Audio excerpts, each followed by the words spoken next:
Hey guys, how's it going? My name is Dalaran and today I ran with Thamriyell WoW, Combat Rogue, Retribution Paladin on the beta servers during skirmishes. Thamriyell ran was a Seraphim build which allows him to deal massive amounts of damage every 1 minute as well as decent amount of damage or healing every 30 due to Seraphim, which increases your mastery, versatility, multi-strike, critical strike, the works. So against Feral Druid Frost DK we decided to roll a train, a real serious train, cold train on the Feral Druid.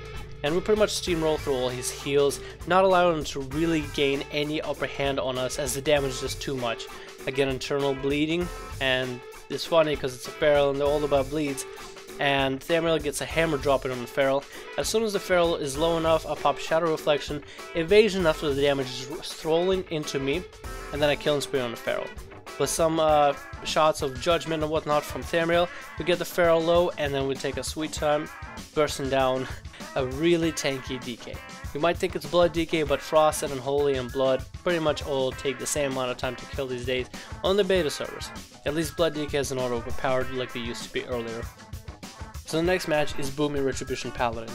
The plan that I had, that I told Thamriyell, is I'm going to sab the Boomkin so he doesn't go into stealth. We're going to sab the Paladin, we're going to start Boomy. We're going to get as much damage rolling into him, but as soon as there's any change and if the Boomy does run away, we're just going to swap onto the Red Paladin. If we can't get one of them low while they're nearby us, we're just going to get the other low. Plus, there's no point for me to chase the Boomkin if I'm just trying to build up insight with Sinister Strikes. There's no point of using sprints in order to get to the Boomy just to hit some Sinister Strikes when the Retribution Paladin's right there. Over to Thamriyell, we're going to swap on the Boomkin as soon as our blind is over and we deal as much damage as possible. At this point, me and Thamriyell kind of stray away from one another. While I still sit on the Boomkin, I get him with a stun and smoke bomb. He sits on the Paladin and gets him low enough as well. The Boomkin gets bopped and the Paladin bubbles. Now both of them have their big defensive cooldowns done, just not used. We were able to suppress both of them down. Boomkin wasn't able to get that much damage or healing out.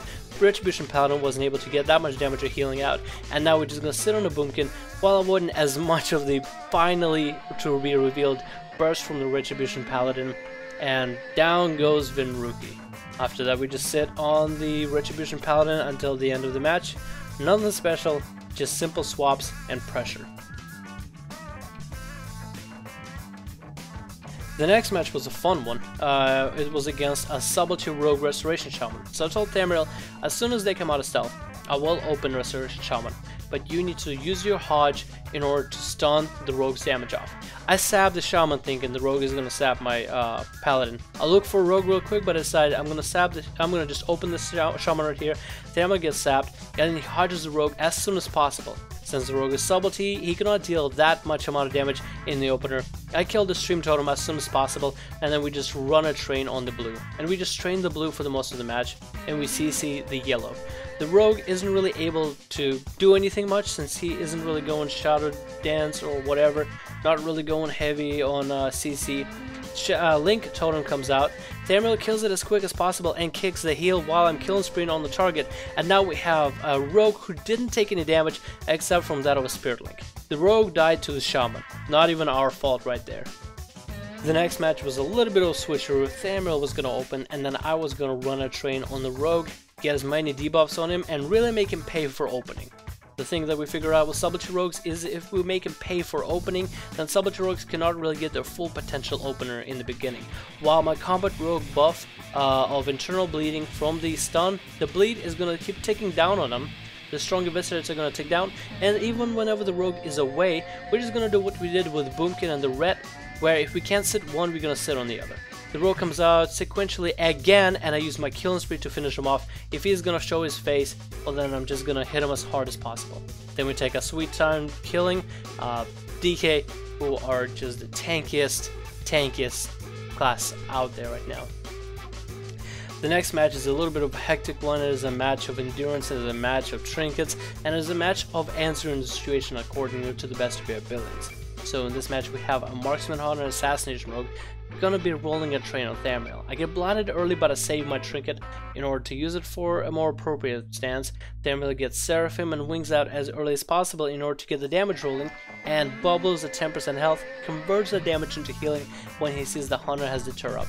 I misclick and accidentally kill spree into the hunter, step it into a trap, but I trinketed not to be sap whistled later after that trap or stunned, and I put my pressure onto the rogue for a little bit, telling Thamriyell to go for the hunter, get him as low as you can. I'll hold this whole rogue off here to the best of my ability. The rogue still chases after Thamriyell, and I keep on chasing after the rogue. I skip past the rogue to get as many sinister strikes as I can into the hunter, and then I spam gouge as soon as the rogue comes out, and I gouge him right here. We have Thamriyell's Fist of Justice available to get through the dodge. We're able to answer and respond to different situations, different pressures accordingly, and maintain control of the rest of this arena. Now the last game is where a lot of mistakes happen, a lot of things happen, and it's just not quite sure. It all starts rolling downhill as soon as I get found out of stealth, whether by spell or by flare.